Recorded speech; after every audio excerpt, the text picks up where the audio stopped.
When you look at what you are doing with the internet every day in everyday life, you look up information, you buy things, you study, and now imagine that this internet that we take for granted that it is there is no longer available in 50 years. Imagine a researcher in 50 years' time wanting to study our time and to see what we experience, how we live. Without having internet, that's completely impossible for me, the idea that you can't study. You can't study our life, our time without the internet. So we must preserve it.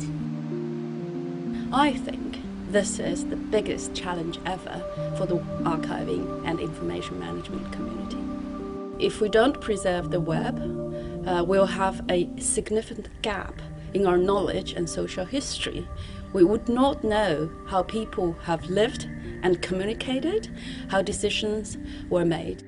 I think all this information, all those documents on the web are so important, and they have to be preserved in order for our future generations to understand the 21st century.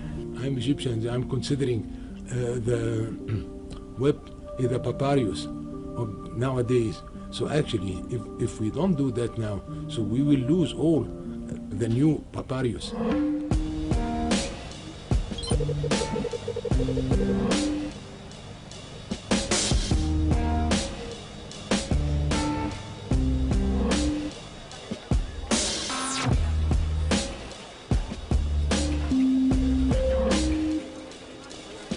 Yeah, the internet is very big. It's a very big sort of thing to wrap your head around. You can't ever say the technology is done, the job of collecting is done. You can't say, it's January 1st, we're going to collect the internet today, and we've got it for this year.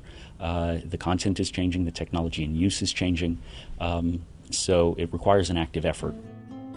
Thanks to the holes in Emmentaler, everyone in the world knows about Swiss cheese. Let's assume the whole cheese represents the whole of the Swiss web. So my goal is that Web Archive Switzerland will cover a significant part of the Swiss web and hopefully much, much more. All of the internet is at risk. All of the web could disappear when organizational priorities change, when governments change, when culture changes. And so unless there's an active effort taken to record it for the future, it could be forgotten. It's a problem for everybody, so everybody needs to help solve the problem. The web should not be seen as the approach of a traditional library with things in boxes, because things are linked together.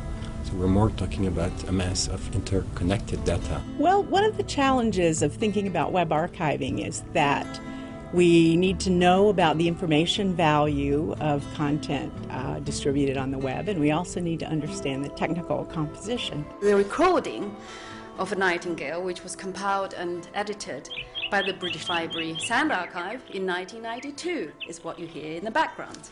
We believe that this is the earliest instant in a web archive ever.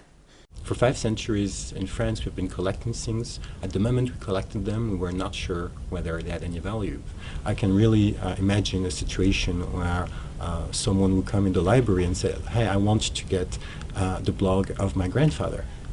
So there is a part of personal research, personal digital memory in web archiving as well. There is an extremely central mission involved in all the organizations in the IAPC, where we would lose this bit of our culture, we would lose this bit of news, we would lose this bit of anything if we were not taking care to preserve it. And so there is a protector impulse there, which creates a lot of satisfaction. Together, I think we have learned far more than any one organization could learn alone. We have come to view the IIPC as having a unique expertise that we can't find anywhere else. Because each of our organizations is at a different stage of archiving, it helps us teach each other, leverage each other's ability to collect things, to choose what should be collected. In some cases, it's helped to provide legal support for archiving in different countries. The value of the IPC is the community. There's a community of people that are that have a lot of skill on all their separate knowledge fields. And you need to work together to tackle this problem. I think important here is really the cooperation, and there is no need for competition. That's why I think IIPC is such a great thing, because it allows us all involved in web archiving to share experiences, information, knowledge, and it helps us learn from each other, and that's just great.